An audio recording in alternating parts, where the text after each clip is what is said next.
कि हम जो धूर्त पाखंडी हमें बहकाने का कार्य करते हैं उनके बहकाने में ना आए, गलत रास्ते पे ना चलें। और एक सूचना मैं दे दूं, 5, 6, 7 अक्टूबर को रसूलपुर कला में एक कन्या गुरुकुल स्थापित कर दिया गया, उसका उद्घाटन दिवस है। जो महानुभाव, जो माताएं बहनें अपनी बेटियों को गुरुकुल में पढ़ाना चाहें वो गुरुकुल में भेजें और वहाँ पे पूरी व्यवस्था हो चुकी है। 5, 6, 7 का आप सभी का आमंत्रित है सादर पूर्वक। आप सभी वहाँ पहुँच करके उस सम्मेलन को सफल बनाएं। इति ओम सम। आगे का कार्यक्रम। बहुत धन्यवाद। जिन महानुभावों ने मेरी कुछ राशियों से मेरा सम्मान किया है उनका एक बार जोरदार तालियों से उनका स्वागत करेंगे। बहुत बहुत धन्यवाद। बहुत बहुत धन्यवाद बेटी पुष्पा आर्या के लिए। उसने बहुत सुंदर, बहुत ही कम समय में विषय था, विषय को आगे बढ़ाया, अपने गीतों के माध्यम से अपने विचारों को रखा। इसी बीच कुछ दान प्राप्त हुआ है, क्योंकि हमें ऐसा लग रहा था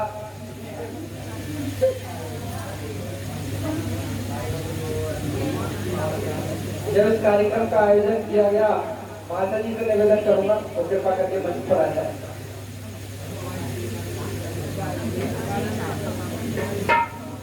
क्योंकि कार्यकर्ताओं के संबंध में भी 2 शब्द जरूर बोलने चाहिए। जब इन्होंने कार्यक्रम का आयोजन किया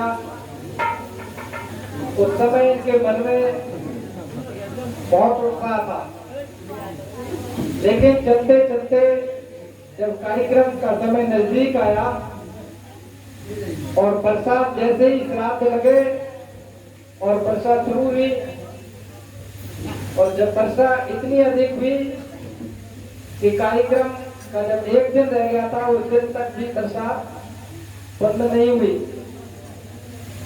और जब मैं पहुंचा शाम के लिए गांव में लगभग 4 से 4:30, 5 बजे के आसपास, और हम भी बरसात में भीगते हुए आए। बात हुई और बात ये हुई टेलीफोन पर कि आप आ जाओ। मैं कहा मेरा तो मन ही नहीं कर रहा, आ जाओ, भीगते हुए आए हैं, थक गए, थोड़ा आराम करते हैं, आप आ जाओ। रंजीत ने कहा कि हम आ रहे हैं।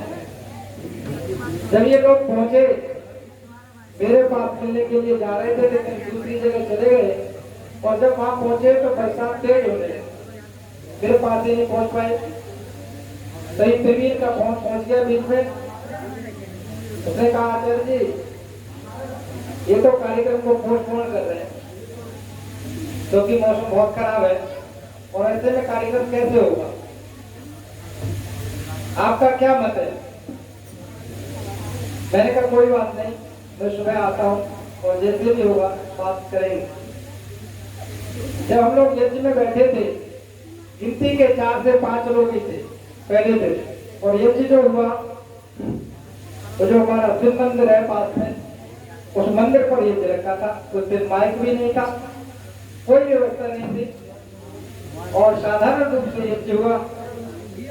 और यज्ञ के पश्चात, क्योंकि इन्होंने तो अपना पूरा विचार बना लिया था कि भाई वर्षा बहुत अधिक हो रही है, कार्यक्रम होगा नहीं, और कार्यक्रम को स्थगित कर दिया जाए, और इस कार्यक्रम को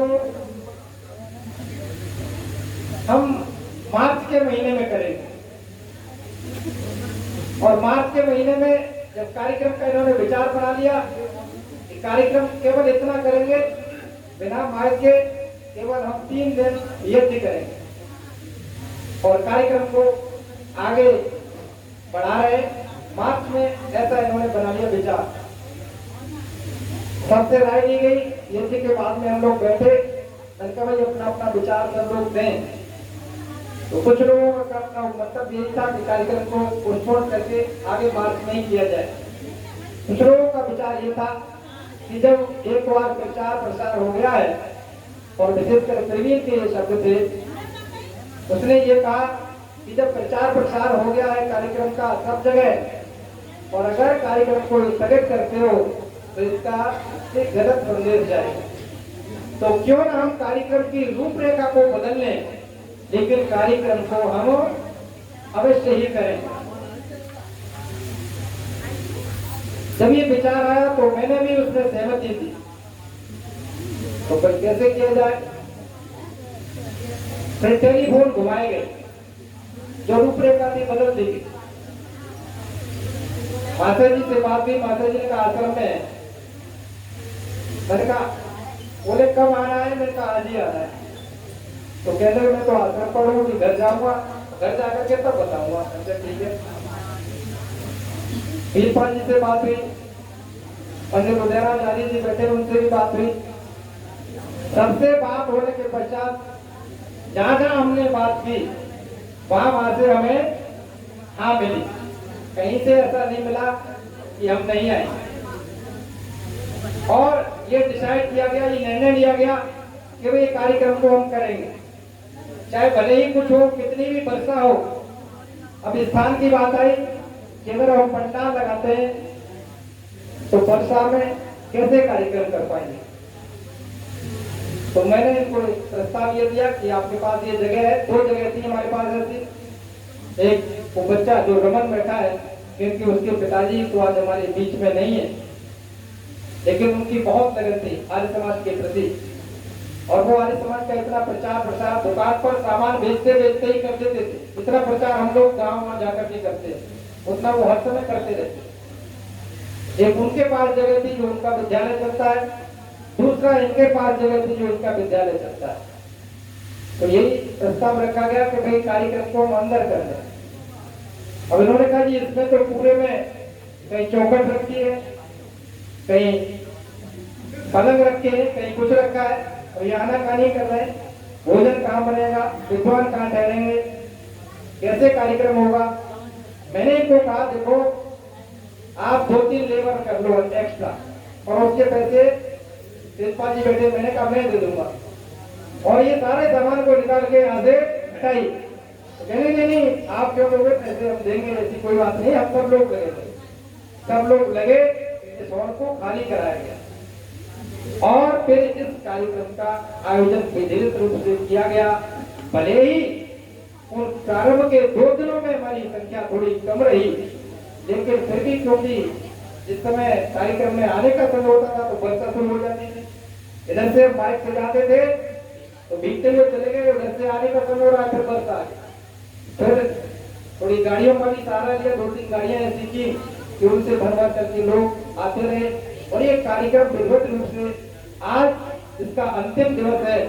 और आप देख रहे हैं कि यहाँ से नहीं बल्कि कोटरा यहाँ से कितनी दूर है।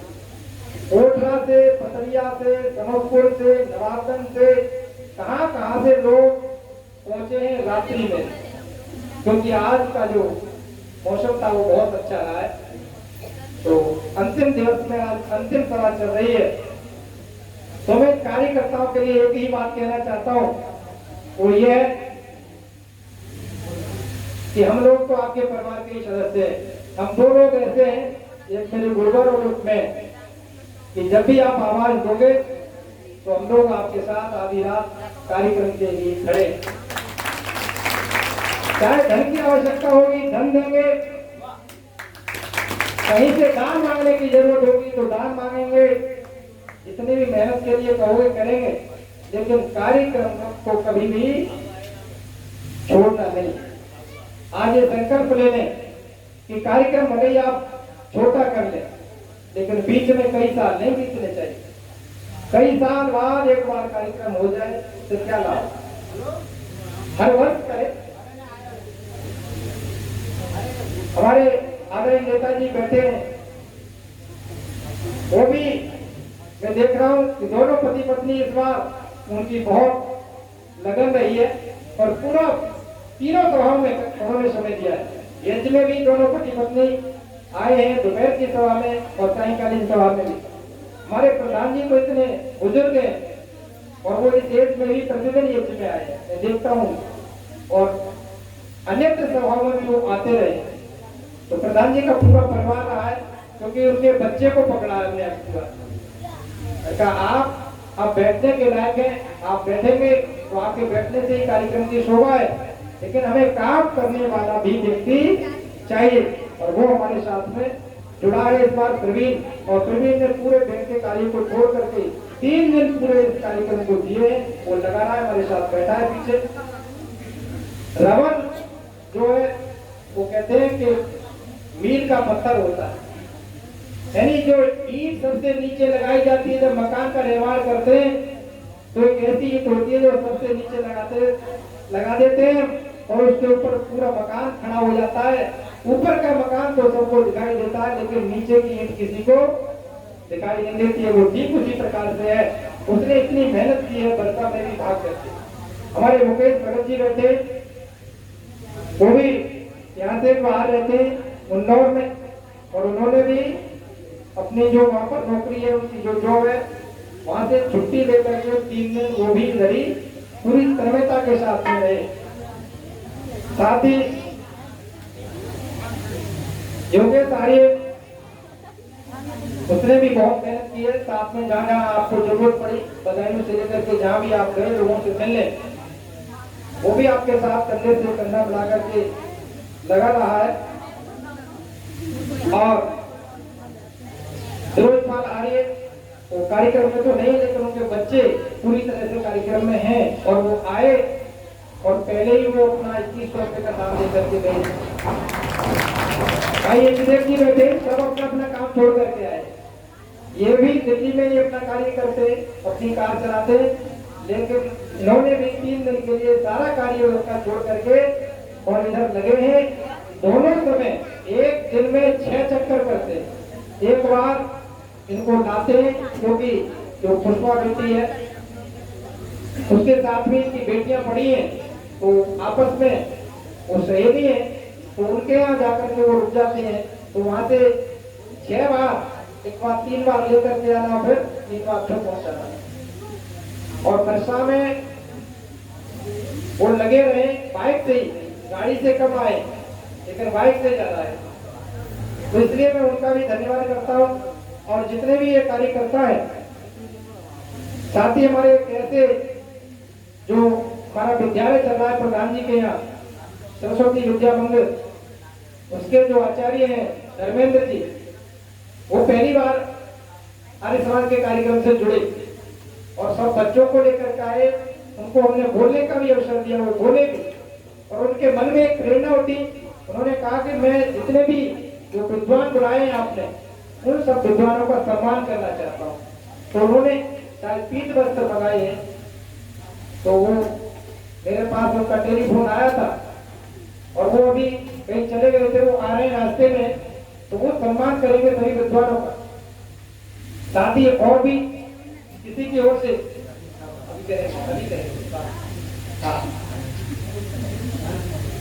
आर्य समाज की ओर से भी जो यहाँ के कार्यकर्ता है, उन्होंने भी कुछ विद्वानों को सम्मानित करने के लिए और कुछ चीजें लाए हैं, तो हम आपको बुलाएंगे और उस समय आप सब विद्वानों का सम्मान करेंगे।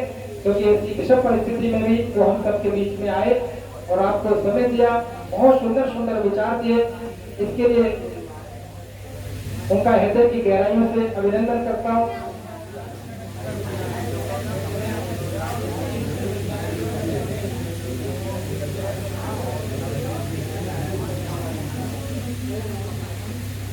और सभी आगंतुक महानुभावों का हृदय की गहराइयों से आभार, क्योंकि ऐसी विषम परिस्थिति में आप सब आए और कार्यक्रम को सफल बनाया। इसके लिए आप सबका हृदय की गहराइयों से बहुत बहुत अभिनंदन, बहुत बहुत आभार व्यक्त करता हूँ। और अब मैं आमंत्रित करता हूँ महाराज श्री राम गोपाल आर्य जी को कि वो आए और हम सबको मार्गदर्शन दें। 20 मिनट का उनका समय है।